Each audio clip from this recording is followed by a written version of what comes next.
Can you still feel the earth thrum beneath your feet, the air electric with distant guitar riffs and the smell of grass mixed with patchouli drifting on a warm breeze? The 1970s brought music lovers together like never before, and nowhere was that unity stronger than under the open skies of legendary rock festivals. As thousands gathered, blankets thrown across muddy fields, hands waving in time to anthems that spoke to an entire generation, it was more than music. It was a movement. Sneakers caked in dust, denim jackets adorned with patches, and the pulse of endless drums created a world where, at least for a day or two, everyone belonged. These weren't just concerts, they were landmarks in our youth, full of surprises and a wild communal spirit that's hard to describe but impossible to forget. What memories flood back when you hear the distant echo of a lead guitar or catch the flash of a festival poster from decades past? Let's journey back to the heart of those unforgettable gatherings and rediscover what made the rock festivals of the 70s truly iconic. The story of 1970s rock festivals didn't begin on a sunlit field in California or a green hillside in upstate New York. It took root in the counterculture movements of the late 1960s, sparked by a restless generation eager for change, freedom, and a new way to express themselves. Though the decade before gave us touchstones like Monterey Pop and the legendary Woodstock, the 1970s carried the torch with its own bold energy, a sprawling patchwork of gatherings that took rock music to every corner of America. Can you remember the feeling when word spread that a festival was coming near your town, igniting excitement that seemed to ripple through every high school classroom and college dorm? Back then, the country was still shaking off the turbulence of the 60s. Vietnam protests, civil rights marches, and a thirst for something authentically new set the perfect stage for the rise of mass outdoor music events. The hunger for togetherness, the notion that thousands could become part of something bigger than themselves, was unmistakable. Unlike the more structured, seated concerts of earlier decades, the 70s festivals were loose, wild affairs. Gates were thrown open, stages rigged in the open air, and for a precious summer weekend, grassy expanses became miniature cities built on music, peace, and fleeting freedom. One of the surprising facts from those early years is just how spontaneous many of these festivals really were. Organizers often scrambled to secure permits or finalize lineups, with word of mouth and hastily printed flyers doing most of the advertising. The Atlanta International Pop Festival in 1970, for example, was so loosely arranged that fans set up tents days in advance, unsure if the show would even go on. Security was mostly handled by off-duty bikers or local volunteers, creating a sense of lawless camaraderie that could be both exhilarating and a little intimidating. Did you ever experience the thrill and the chaos of entering a festival crowd that seemed to stretch as far as the horizon? Sometimes it felt as if the entire world had gathered for one wild, glorious weekend. These early 70s gatherings weren't just about rock and roll either. They were melting pots for folk singers, blues legends, and emerging acts, all sharing the same ramshackle stage. The Texas International Pop Festival in 1970 hosted everyone from Janis Joplin to Led Zeppelin, not bad for an event planned in just a few feverish weeks. Funny to think now, but many headliners were still cutting their teeth, unknown outside a handful of local scenes. Some future giants played before lunch crowds on stages held together with plywood and hope. And while festival goers came for the music, they often stayed for the experience, a sense of freedom rare in day-to-day life at the time. People slept on sleeping bags under the stars, cooked over campfires, shared food, and banded together against the weather.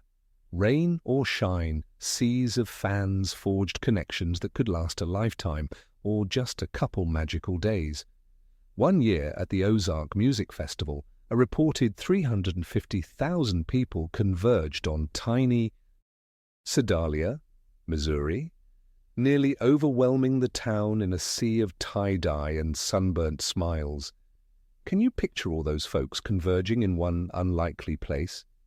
If you were there, it was a mix of adventure, discomfort, and the unmistakable joy of being part of something unforgettable. But the festival's scene was shaped as much by the era's challenges as its freedoms. Local authorities were often unprepared, leading to conflicts and sometimes outright hostility. Not everyone was thrilled at the prospect of tens of thousands of young people descending on quiet communities.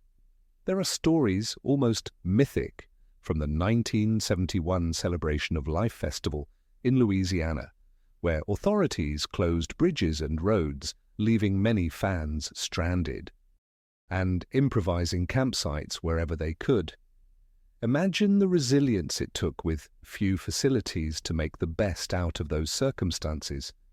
Yet somehow that feeling of "we're in this together" only grew stronger through these ordeals. There's another surprising truth about these gatherings. While we often picture them as giant, unruly crowds, many 70s festivals began as small, local efforts. Regional bands headlined before just a couple thousand fans, slowly building reputations year after year until suddenly whole states took notice. The Erie Canal Soda Pop Festival, also known as Bull Island, started as a modest plan but exploded into one of the decade's wildest stories, drawing over 200,000 people, much to the shock of nearby residents.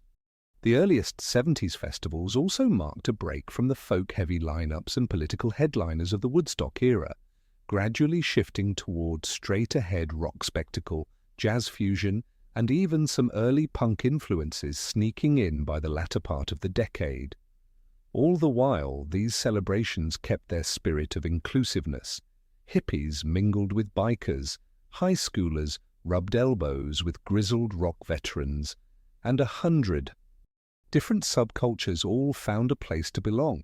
Looking back, doesn't it seem remarkable how music served as a common language for such a wide slice of America? If you close your eyes, you might still hear the distant echo of a sound check drifting across a campsite, or recall the anticipation as dusk settled in and the headliner was about to take the stage. Maybe, for you, those first festival moments were equal parts wonder and apprehension, a leap into the unknown, surrounded by faces as eager as your own. What was it like packing a car with friends, heading out with little more than a blanket and a batch of sandwiches, convinced that whatever waited on the other side was worth the risk?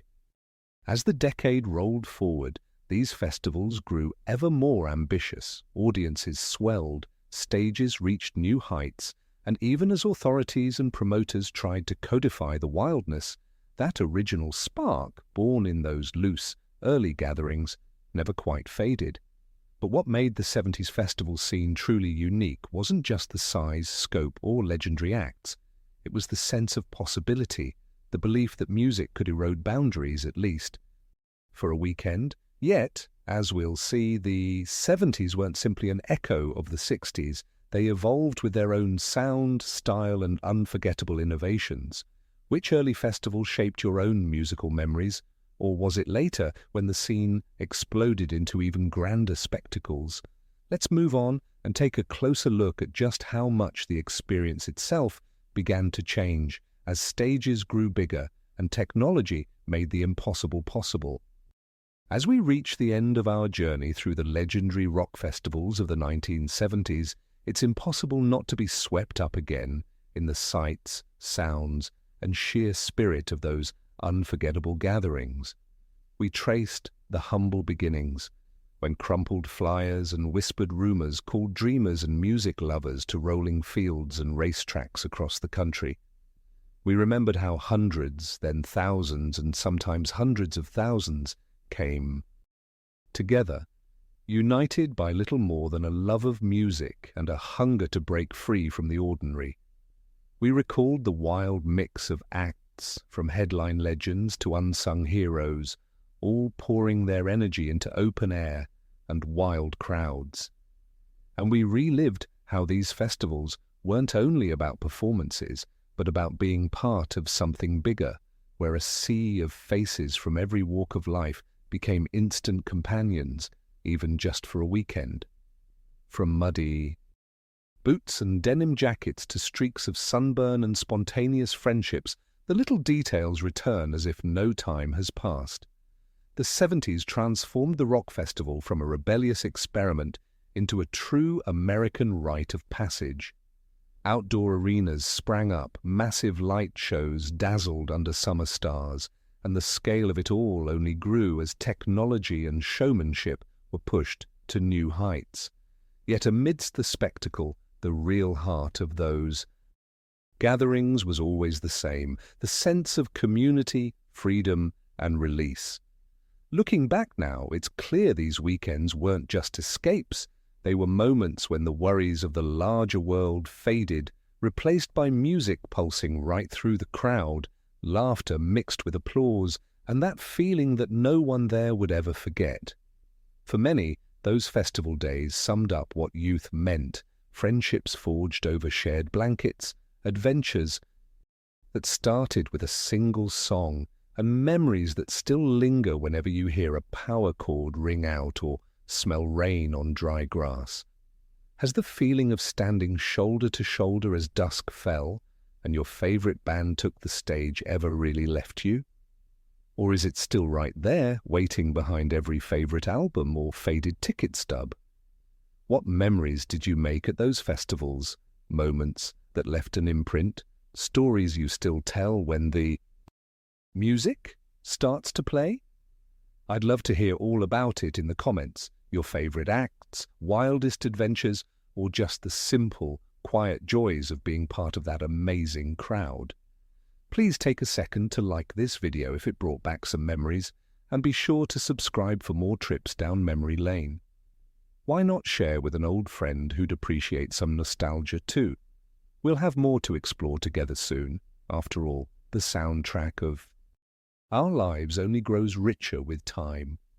Until then, when you next hear a distant crowd or a soaring guitar, let yourself wander back, even just for a moment, to those green fields and endless nights, because the spirit of the 70s rock festival will always be a part of us, echoing on wherever good music and great friends are found.